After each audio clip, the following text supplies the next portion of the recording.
How are you doing? Don't answer. That's rhetorical. This is a one-way conversation.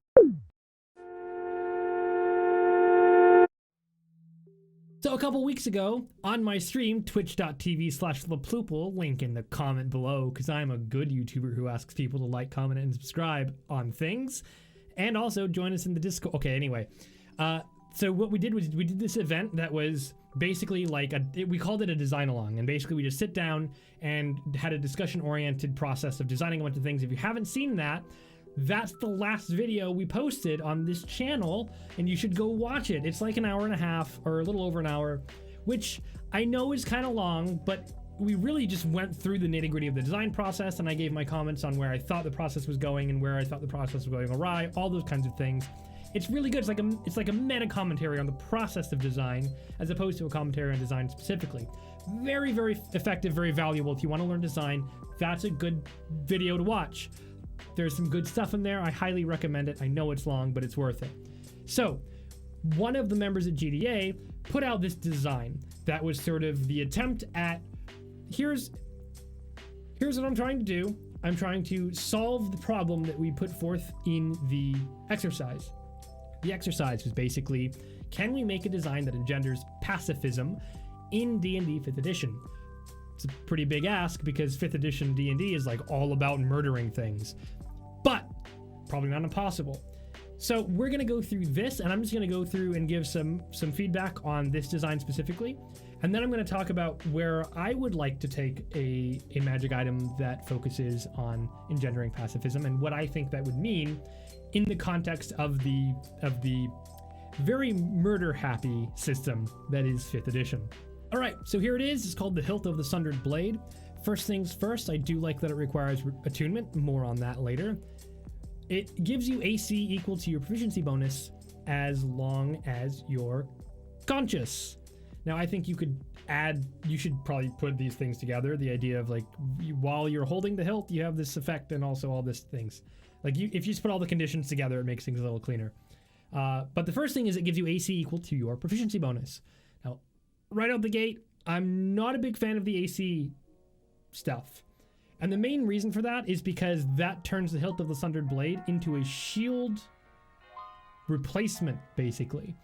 And now what happens is, rather than engendering a bunch of pacifism stuff, you keep the Hilt of the Sundered Blade in case its effect becomes relevant. And if it doesn't, you're still fine because it's just better than a shield, because you never have one proficiency bonus. And even if you did, as soon as you got 2, it's as good as a shield. And then as soon as you hit 5th level and get a proficiency bonus of 3, it's just better than a shield. Now, it does specify that only is in effect until you attack or deal damage. However, all that does is say this gives you AC until you hit something. It doesn't actually de-incentivize attacking. It just incentivizes combat because you are so good at not getting hit. Although it's not necessarily fair to say it's incentivizing combat, but it is very good in combat. And then it's just a nothing in combat, which is unfortunate because now you're losing your shield, but those first few rounds you still had your AC. So even if you go in, like, you just low roll initiative and it's still really good. And then also, it should specify how long before that comes back into effect, because otherwise you just never have AC again. If it's AC for like one attack, then it's kind of meaningless. But I would just remove the AC because it doesn't, I don't know that it really adds much. I think the idea with the AC was to make it so that there's something valuable about this item, even if you're not using its effect. Which I get. Because D&D is all about combat, and if it doesn't give you actual combat benefit, then whatever. But it does give you combat benefit sometimes. More on that in a moment. Now, a creature within 5 feet of you is a pretty tight requirement. That's gonna be very few things unless you maneuver yourself to be in 5 feet of the creature. That means that this is mostly gonna get held by frontline people, which, that's not terrible, but I don't see any reason to prevent it from being held by backline people. I think one thing you could do is remove the range restriction, and what that would do is it would make it so that this thing just happens whenever you want. Maybe don't remove the range restriction, but make it big. You know, creature that can hear you, for example. So also then there's like different things that you can do to work around it, and some interesting counterplay that might arise as a result of the design of the magic item, which is cool. And I do like the idea of really pushing the magic item to make the player think about the combat in a fundamentally different way. I really do like that. And this accomplishes that by saying you can use your reaction to force them to succeed on a Constitution save. And that's cool, because not a lot of things can do that. And it's a really good way to use your reaction. The problem is, again, things that are stunned get attacked, and the things that are attacking the stunned thing have advantage on those attacks. So by using this thing's reaction, you're actually really incentivizing beating the hell out of that target. And that's a little bit of an issue for me. I think I would prefer having bigger detriments and bigger payoff for combat versus non-combat solutions to the problem. And the way that I think I would drive that was, rather than making it so that as a reaction you do the Constitution save, and then as an action you can do things, which, by the way, I do like. I like that it's a reaction to force the save, and then your action to do things, because that spreads out the action economy a little bit, and it does make the item kind of permeate the combat and the flow of the combat a lot more sort of meaningfully, where it's being used regularly. I like that idea where it's being used more sort of a little bit here and a little bit here and a little bit here. That's great. I would keep that element for sure. But because of the stunned effect, it's a really powerful combat tool, and we want to really be careful to avoid making it a powerful combat tool. I think one of the really good ways to do that is to shift the design goals a little bit, because rather than trying to make combat anti-combat, why don't we make it so that the pacifism all comes in the form of a single distinct decision point, where, because it requires attunement, the player, whoever is using it, and it might be different players at different times, that's fine, but whoever is using it has to make a decision to attune to it or not. So maybe, for example, you can do something like, when you complete a long rest, you can choose to attune to this item. Otherwise, you cannot attune to it. So you can't attune to it on a short rest. Long rest only. The reason I like doing that is because what you end up with is, now you wake up and you have to decide, am I going to kill people today or not? And then you make the item something so that it's really not good in combat. Like, you can't wield a weapon, or you can't target a creature with harmful spells. Something like that. That's probably overboard. But you get my meaning, where you have to find the right sort of ebb and flow in the design of, we want the player to be able to do some things, but not most things. You want the player to be giving up most of their arsenal in order to use this, and then give them something that actually makes it so that people ever decide to do that. And you can make it so that if you're in a combat, this can end the combat non-lethally under certain circumstances. So now the players are more, it's more about the players going, are those circumstances going to arise, and trying to think through how that's all going to play out and what to expect. And that gives you as the DM a lot to play with, because now a non-combat solution is so much more than just one player, maybe two players, talking to an NPC or some NPCs. Now there's a whole series of interplay where players are trying to have to sort of maybe defend one player who's using the hilt of the Thundered Blade, and things like that. Like, I would try to really envision how you expect combat to play out in that circumstance. And again, this is in my hypothetical, where I'm making the magic item more about, like, decide whether it's combat or non-combat, and you pretty much commit to that course in a long rest, and you can change every long rest, but you're pretty well committed to that for the day. And then imagine how the combat would sort of play out if the player decided to go non-combat. Because if they go combat, then it's nothing. I would just not give it AC. Don't give the hilt of the Thundered Blade any combat, anything really. So that way, if they're going combat route, then they're just not attuned to the Thundered Blade. But they might sometimes make the decision to attune to it and go non-combat. The reason I like that is because now you've created a space for yourself as a designer to go, how can I design a weapon that makes it so that there's a conversation on a long rest to decide which of those routes to go? And I would really be pushing for different people to have different opinions that are very conflicting in that sense. The reason that I would do that is because then the main goal of the item is for the party to interact in terms of, are we are we going to kill things or not? And that's really interesting almost no matter what your party is, because even like an all evil party would still have reasons to not kill people. It's inconvenient, maybe, for example, right? And then the Sundered Blade is sort of the centerpiece, but hopefully you're starting to see how there's like a lot of really cool potential for the different gameplay scenarios to evolve around that, given those two new criteria. And those criteria are, well, the maybe not the criteria, but I would say that a pillar for a design might be, it should be all about a single decision point that the players then commit to one way or the other. And then you want to make sure that there's an actual decision to be made. Even if they actually decide to go with the Sundered Blade maybe 10% of the time, I would still expect that they're actually debating it most long rests.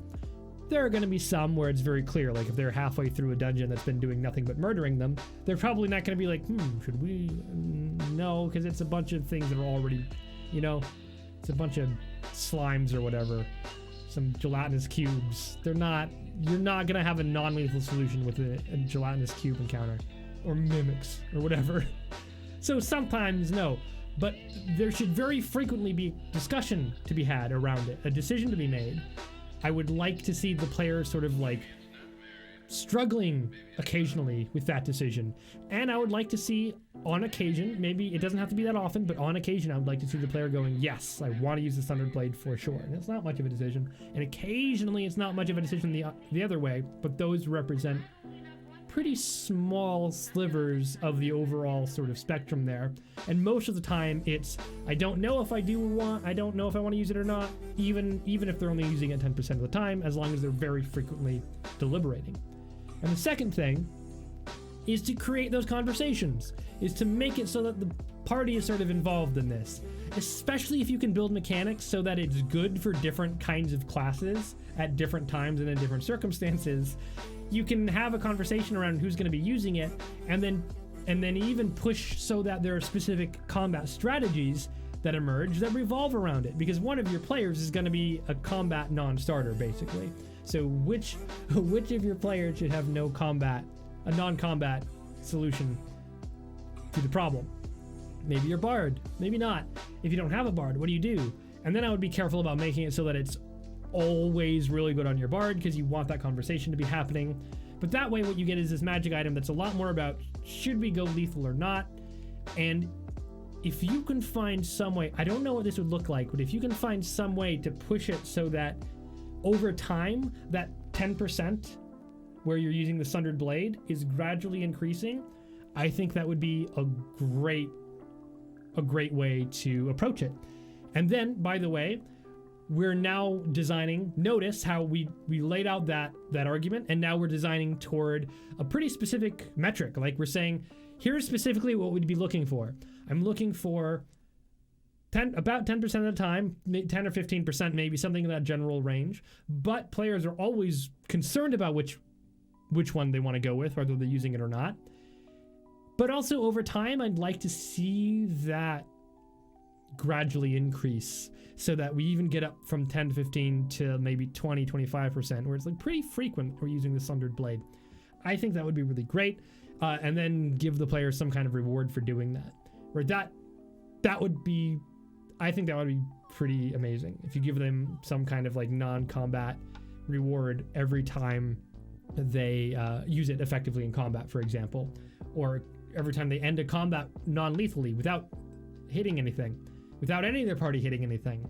That would be great, right? It's kind of like the process of, it's how to win friends and influence people, the magic item. Anyway, those are my thoughts on the item. Start of the video is much more like, here's my thoughts on these specific things. Then we transitioned into the middle and end of the video where I'm really talking about like, here's kind of my process. I'd like that because it's a lot more about like, here's the process of design and the way we should be thinking about approaching design. And we define a player experience. Keep in mind, I didn't define a player experience at any point through things like, well, it should feel like it's satisfying not to kill anybody in a combat, right? That's really not I can't design for that, right? I can't sit down and make decisions about rules for that and then know whether I'm accomplishing that via good arguments or evidence through testing. You can't experiment or test with those things. Instead, I talked a lot about, here's sort of the breakdown of how players should be using it. Here's the core decision point, that main decision point, and that's that core tension, right? What is the decision point being made? What is the decision the players are actually making? It's whether or not they want to be lethal or non-lethal, and that's the core decision I'd want to drive. Now, I went off the rails and started designing like a wholly different magic item, but the point is not, don't design your magic item, design my magic item. The point is, I could see where the process is breaking down, and then I wanted to give an example of what a process might look like if it's more refined, more concrete, more structured. And you do want really good structured process. So that's important, because the process that you use to arrive at your conclusions is so much more important than the conclusions themselves, because if you're looking at the conclusions and just trying to assess them, you only have the conclusions. And we already don't know if they're the right conclusions. So looking at the conclusions when we don't know what a right conclusion looks like doesn't help. But we do know what good process looks like. So if you're rigidly adhering to that process, you can then therefore trust your conclusions, right? It's not the other way around. You don't look at the conclusions, make a qualitative assessment, and then go, so the process must be good. Don't do that. Look at the process, evaluate the process, and then trust that your conclusions are going to work out because your process is really good. And that's why a lot of the feedback and examples that I gave had to do with process and less to do with the evaluation of specific things. Although there was also a little bit of that. So anyway, that's my overview feedback thing of this magic item. I hope that was useful to anyone watching, because the difference between sort of a really effective and more ineffective process is, it's tricky. Game design is just hard, and it takes a lot of practice. We've got more stuff coming. Again, like, comment, and subscribe. Join us on Discord, twitch.tv/thepluple to come join us on those awesome design alongs and all of our events. They're great. Join GDA to see all of the events and the schedule and all that. I'll also put my Twitch in the description so that you can check us out. Oh my god, there's so many things. Okay, that's everything. That's all of them. It was not that many things. More of these are coming, I promise. Okay, bye.